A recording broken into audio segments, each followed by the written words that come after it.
This week, we went to go see Demon Slayer Kimetsu no Yaiba to Infinity Castle movie in IMAX. That's right, in IMAX, but is it any good? We'll talk.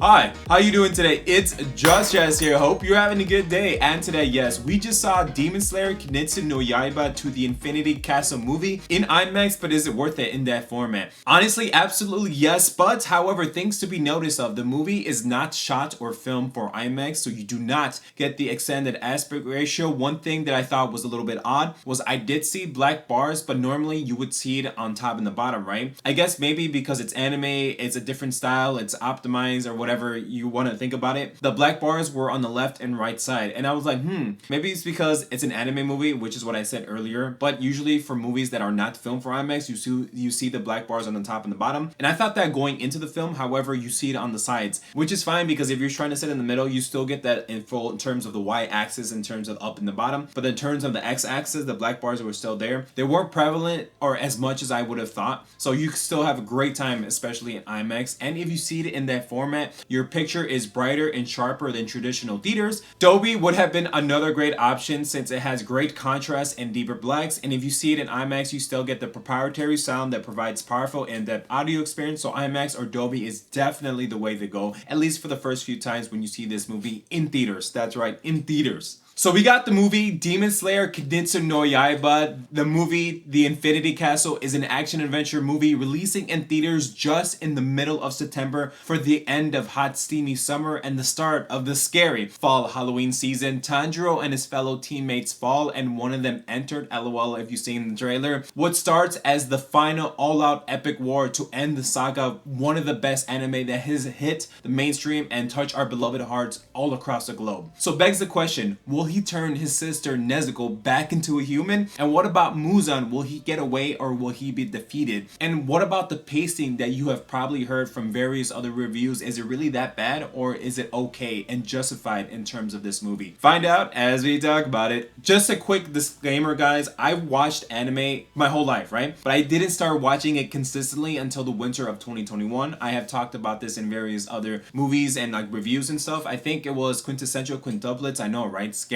That I actually watched that in theaters and I fell in love with anime. If you look at my background, everything's anime, Sword Art Online, even this whole glass thing that I bought from multiple Comic Cons. Anime has literally transcended who I am as a person and also my whole life. I cannot imagine the rest of my life without anime, and hopefully my future girlfriend and wives needs to like anime. I've gone to Comic Cons, I've gone to cosplays, and it's just touched the hearts of so many of us with the animation, the soundtrack, you know, like the storylines, the romance and stuff. So I've watched the entirety of Demon Slayer. The Mugen Train movie, the seasons. I'm doing a rewatch, although I didn't quite catch up. I didn't finish it, but I know exactly what happens because I watched the whole thing once. So Infinity Castle picks up right where the Hashira training left off. If you already know, the season 4 Hashira training, Muzan enters the palace of the Demon Slayers, like their headquarters and stuff, and I guess he's in the middle, and Lady Tamayo tries to restrain him, and everyone's like, oh my god, it's Muzan. And I guess they do the ding, the sound, the ding, ding, you know what I'm talking about, where they fall and stuff. And so that's where it picks up. They're all falling, and one of them entered. It's funny, lol. And Muzan's like, oh, you thought you brought me into a corner, and everyone, that's how the movie starts off, which we'll talk about, but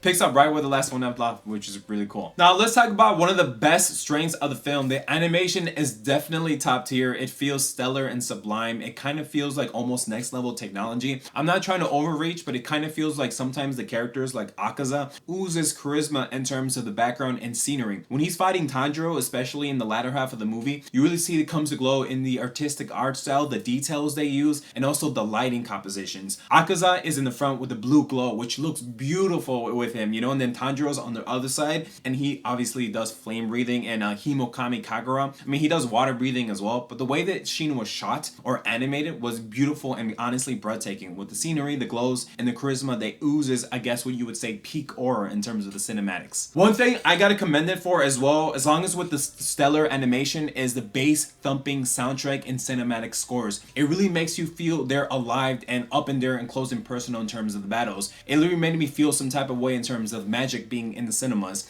Ever since the score, or like the dun dun dun, especially when he's fighting Akaza or Muzan, especially in the beginning, the cinematic score and soundtrack just adds to the overall narrative and oomph of the magicness you feel in terms of the cinemas. The pounding techniques, especially when it ramps up in terms of the cinematics, like when Tanjiro's fighting Akaza again, or when Zenitsu's fighting Upper Six, it really feels like, damn, it makes you feel some type of way. Yeah, the animation looks great, but the soundtrack and score just adds to the experience. And I was just like, so like, I don't want to say like tearful. I did shed a few tears throughout the movie. I guess I was in an emotional state because Demon Slayer is so beloved by so many, and seeing the final product come together, yeah, it's gonna take a long time, which we'll discuss later, but everything was just beautifully done. And it really felt like magic in the cinemas, especially in IMAX. You know, I went at 3 o'clock on Sunday on a beautiful day, you know, and I had a few drinks. I was like, dude, like this is amazing. Thank you, God, you know, for this. I did watch it in English dub, and I saw it in English dub in IMAX, and I do gotta say it is better, and English dub has come a long way. I get it, Japanese is always gonna be A tier, and English dub will probably never ever surpass it, but it at least can come close to it. And even Tanjiro's voice actor, you know, especially when he says Akaza, you know, it's just like you can tell that these actors really tried. Well, most of them did. I didn't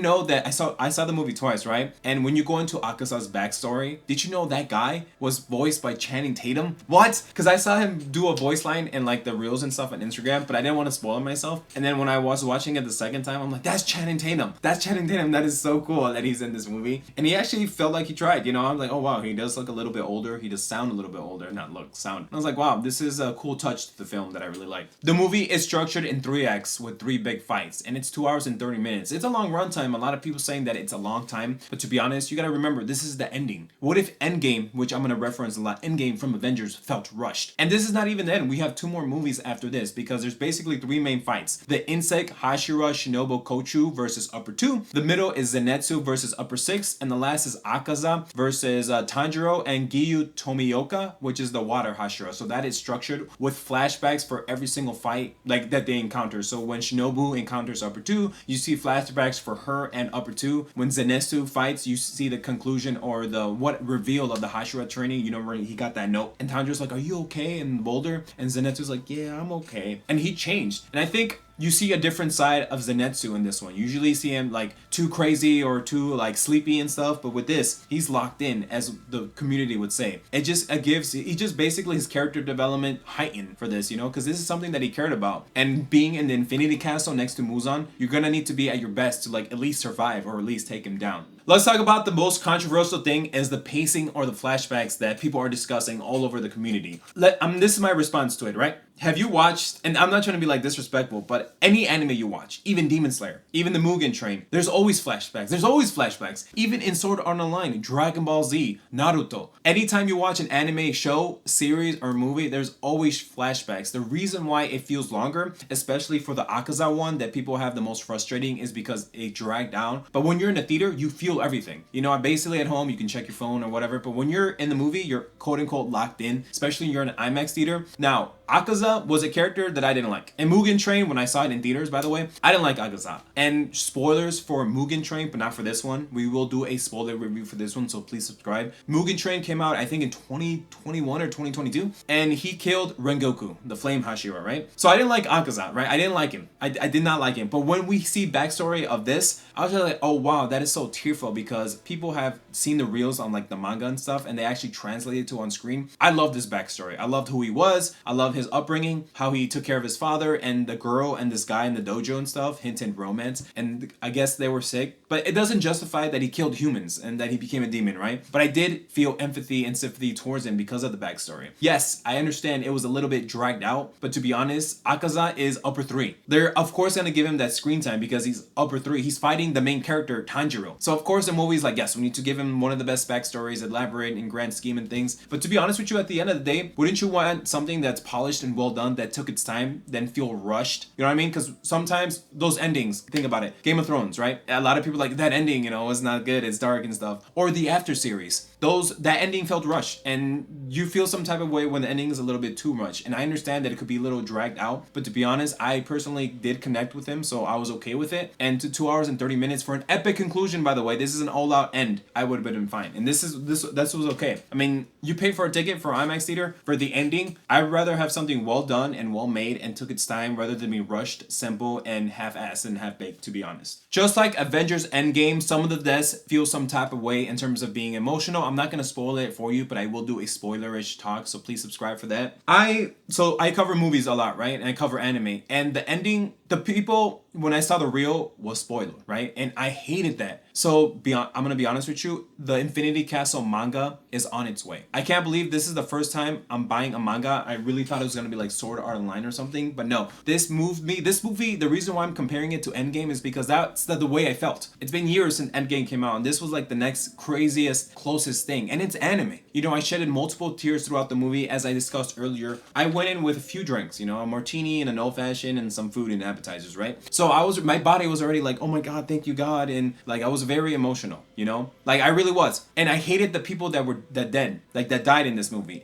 And they're already dying in this movie, and it sucks. I'm not gonna tell you who it is, if it's a boy or a girl, but it just comes to show you the strengths of the Demon Slayer. And I don't know why I feel so way about it, because that person is a person that I've grown too close to in terms of the anime. But when they killed Rengoku and Mugen Train, it was emotional. That whole movie was basically his, you know, but we didn't get that much connection with him. With this, we did, because all these other Demon Slayers, we felt that connection. We have grown to love them. Look, at the end of the day, this is what going to the movies feels like. Magic in the theaters, epic, monumental experience that invoke the power of beautiful cinematography, stellar soundtrack, voice acting, and sublime storytelling that you can't get anywhere else. I felt so emotional and shedded a few tears throughout the whole movie. I pray to God. I thank God it was a sunny day. I thank the universe for making me alive to watch this. I watched it twice in one day. I went to watch the movie at 3 o'clock in IMAX, and I was like, I need to go for a drive. I need to watch the sunset. I need to start making my review. I went to Red Lobster, and it's been years since I went to Red Lobster. I went to Red Lobster's. I did not drink. I got a salmon because I was already, you know. So I wanted to digest, and I saw it again at 10 o'clock. And so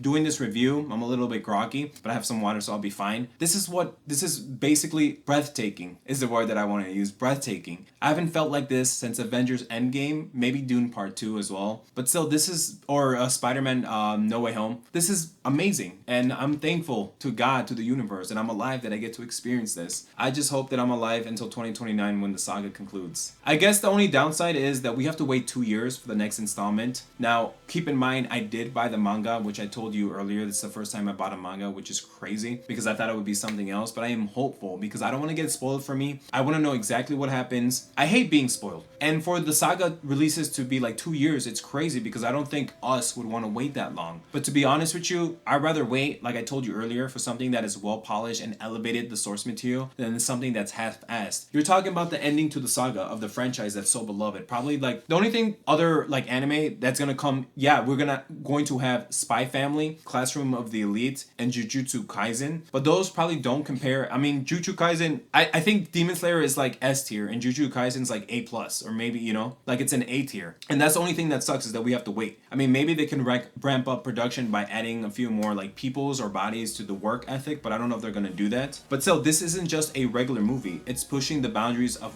what material like this can be in terms of the soundtrack, the animation, the voice acting, the storytelling. It's basically a cinematic masterpiece. It raises the bar, basically. I bought the rest of the Demon Slayer manga, so please subscribe, so we'll talk about that. I gave this an A+, and I saw this in IMAX, so results may vary. I'm gonna do a spoilerish talk, so please subscribe for that. I bought the manga, so we'll do like a deep dive in terms of the manga, what's going on, because I'm not getting it spoiled. Although I will get the manga, I am not gonna start it until November because Halloween is coming, and Halloween is a whole, that's like, I need to put my time and energy in that, so I will start the manga on November, so please subscribe so we can talk about it. This review is 18 and 37. It will definitely not be this long, to be honest with you, because I did a lot of editing. I love you, I appreciate you, and I thank you for coming here, and thank you God for having me experience this. And not a lot of movies touch me like the way this does. So thank you. Bye.